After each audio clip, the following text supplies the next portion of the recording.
محمد سجاد صاحب سے گزارش کروں گا کہ وہ تشریف لائیں۔ ڈاکٹر راجہ محمد سجاد خان جو ہے وہ Kashmir institute of policy and research کے جو ہے وہ ڈائریکٹر بھی ہیں اور کئی کتابوں کے مصنف بھی ہیں۔ ان کی یہ کتاب historical documents of Jammu and Kashmir جو ہے وہ بڑی فیمس بھی ہے اور یوتھ کے لیے کافی فائدہ مند ہے۔ بسم اللہ الرحمن الرحیم۔ انتہائی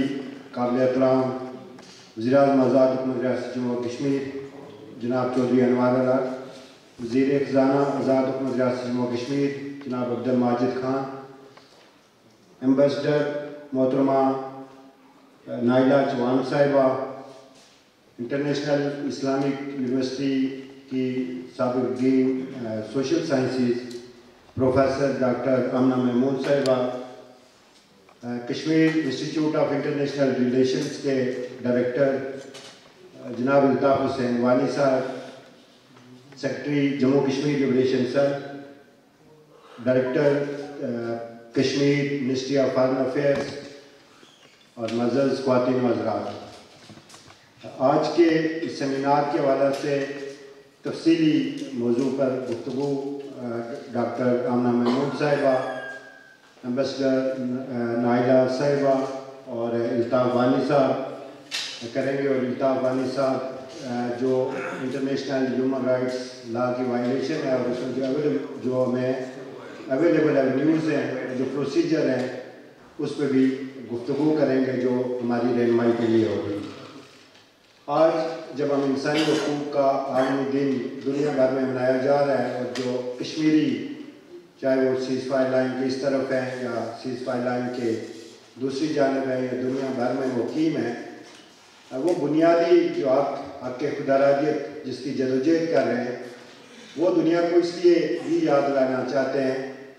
کہ آج دنیا یہ کہتی ہے کہ جو حق خود ارادیت ہے، جو رائٹ ٹو سیلف ڈٹرمنیشن ہے، وہ مدر آف آل رائٹس ہے، اور اس کے بغیر سارے حقوق، چاہے وہ آپ کی زندگی ہے، آپ کی جائیداد ہے، رائٹ ٹو پرائیویسی ہے، جو بھی حقوق حاصل ہیں وہ سارے بے معنی ہو جاتے ہیں اگر حق خود ارادیت نہیں لیا جاتا۔ اور یونائٹڈ نیشن کی جو اسٹیبلشمنٹ تھی، جو یونائٹڈ نیشن کا چارٹر ہے، وہ بھی اس بات کو ٹیسٹیفائی کرتا ہے کہ یونائٹڈ نیشن کا جو بیسک آبجیکٹیو ہے بنانے کا،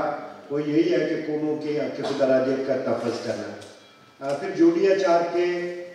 بعد دو انٹرنیشنل کویننٹ جس کو دنیا ساری ایک بین الاقوامی قانون کے طور پہ تسلیم کرتی ہے، international covenant on civil and political right اور دوسرا international covenant on economic, social and cultural right, ان دونوں کا کامن آرٹیکل 1 ہے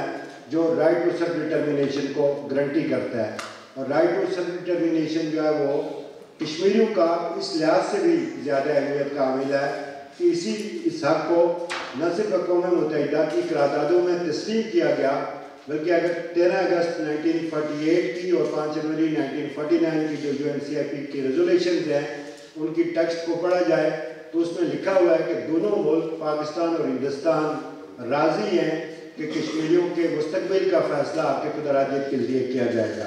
اس طرح یہ صرف قراردادیں نہیں ہیں بلکہ ایک بین الاقوامی معاہدے کی حیثیت بھی رکھتی ہیں۔ پھر 13 اگست 1948 کی جو قرارداد ہے اس کے ایک پورشن پر عمل بھی ہو چکا، جو سیز فائر ہوا، پھر سیز فائر لائن ڈرا ہوئی، اسی کا پورشن 3 ہے جس کا کشمیری مطالبہ کر رہے ہیں کہ اس پورشن پر بھی عمل درآمد کیا جائے جیسے پارٹ اے پہ عمل درآمد کر کے سیز فائر ہوا۔ تو یہ بنیادی جو کشمیری کی جو جدوجہد ہے، یہ بنیادی طور پر حق خود ارادیت کی جدوجہد ہے۔ ہیومن رائٹ وائلیشن کے حوالے سے بہت سارے سیمینارز میں، بہت ساری کانفرنسز میں، میڈیا میں گفتگو ہوتی ہے مقبوضہ کشمیر میں۔ 5 اگست 2019 کے بعد جو بڑی تبدیلی کشمیر میں آئی وہ یہ ہے کہ وہاں پہ جو کشمیر میں ہندوستان کی جو آبادی ہے اس کو منتقل کیا جا رہا ہے، اور اس وقت تک جو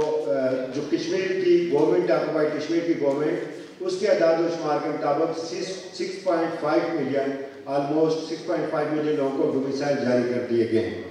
اب یہ جو کشمیر میں آبادی کی منتقلی ہے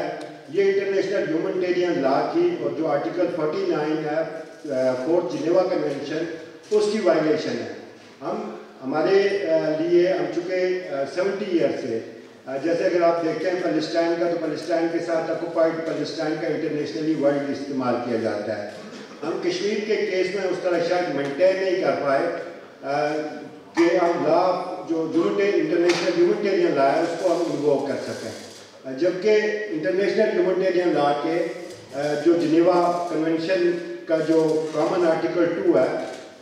وہ، اور اگر آپ اس کے جو ایڈیشنل پروٹوکول 1 ہے اور آرٹیکل 1 ہے اگر اس کو پڑھیں تو وہ جو ڈیفائن کرتا ہے انٹرنیشنل آرم کنفلکٹ، اس میں اگر آکوپیشن کے خلاف جو جدوجہد ہے اور اگر اس کو کوئی ایک فریق نہ بھی مانتا ہو اسٹیٹ آف وار تو اس کو اسٹیٹ آف وار ہی کہا جائے گا اور اس پہ انٹرنیشنل ہیومینٹیرین لا اپلیکیبل ہوگا. اور کشمیر کا وہ انٹرنیشنل آرم کنفلکٹ ہے جس پہ انٹرنیشنل ہیومینٹیرین لا اپلیکیبل ہے. جو انٹرنیشنل ہیومینٹیرین لا کی وائلیشن کی جاتی ہے تو وہ وائلیشن صرف ہیومن رائٹ وائلیشن نہیں ہوتی، وہ کرائم اگینسٹ ہیومینٹی ہوتے ہیں، وہ وار کرائمز ہوتے ہیں. اور کشمیر میں جو اس وقت ہو رہا ہے وہ وار کرائمز کے زمرے میں بھی آتا ہے اور کرائمز اگینسٹ ہیومینٹی کے زمرے میں بھی آتا ہے، اور یہی چیزیں جینوسائیڈ کی ڈیفینیشن میں بھی آتی ہیں جس پہ ہمیں ورکنگ کرنے کی ضرورت ہے. اور انٹرنیشنل اگر آپ لیٹسٹ جو انٹرنیشنل کورٹ آف جسٹس نے جو ایڈوائزری اوپینین دی پیلسٹائن وار کیس میں، اور اس میں انٹرنیشنل کورٹ آف جسٹس نے یہ ڈکلیئر کیا کہ جتنی بھی پرولانگڈ آکوپیشن ہو وہ آکوپیشن آکوپائر کو رائٹ ٹو سورینٹی نہیں دیتی. ہندوستان کے پاس وہ چاہے کشمیر کے اس حصے کے لیے کوئی بھی قانون کی تبدیلی کر لے، جتنا عرصہ اس کو اپنے قبضہ میں رکھے وہ اس کو ہندوستان کو ساورن اسٹیٹس کشمیر کا نہیں مل سکتا. کشمیر کا اسٹیٹس متنازع ہی رہے گا اور اس کا جو ریزولیوشن ہے وہ یونائٹڈ نیشن کی ریزولیوشنز کے مطابق رائٹ ٹو سیلف ڈٹرمینیشن سے ہونی ہے. اس پہ جو ہمارے پاس فاضل مقررین ہیں وہ اس پہ ڈیبیٹ بھی کریں گے. تو وے فارورڈ میں میرا خیال یہ ہے ایک قانون کے طالب علم کے طور پہ بھی، انٹرنیشنل لا کے ریسرچر کے طور پہ بھی، کہ ہمیں وہ سارے ایونیوز، ہمیں نمبرز کی طرف نہیں، صرف نمبرز پہ فوکس نہیں کرنا چاہیے کہ 96,000 لوگ شہید ہوئے، ضرور یہ امپارٹنٹ ہے، بٹ ہمیں انڈیویجول کیس اسٹڈیز کی طرف بھی جانا چاہیے، ہیومن رائٹ وائلیشن کے ان ایریاز کی طرف جو آج تک ایڈریس نہیں ہو سکے. ہم نے ابھی کپری نے ایک کام شروع کیا ڈیوائڈڈ فیملیز کا، 60 لوگوں کے ہم نے کیس اسٹڈیز انٹرویوز کے لیے ہم نے کیسز کو بنایا ہے، اور ہماری کوشش ہے کہ جو relevant U N treaty body کے میکینزم ہیں ان تک بھی ہم ان کیسز کو، جو رپورٹنگ میکینزم ہیں ان کے ذریعے ان کیسز کو بھی ان تک پہنچائیں. اسی طرح جو ایل او سی کے اوپر ہندوستان کی فائرنگ سے جو لوگ نہ صرف ڈسپلیسڈ ہوئے بلکہ معذور بھی ہوئے، بہت سارے لوگوں کا لائیولیہوڈ ختم ہوا، آج وہ کانسٹنٹ ایک تھریٹ میں، ایک فیئر میں رہ رہے ہیں، اور ان کو یہ پتہ نہیں کہ کس وقت جو ہے وہ ہندوستان جو ہے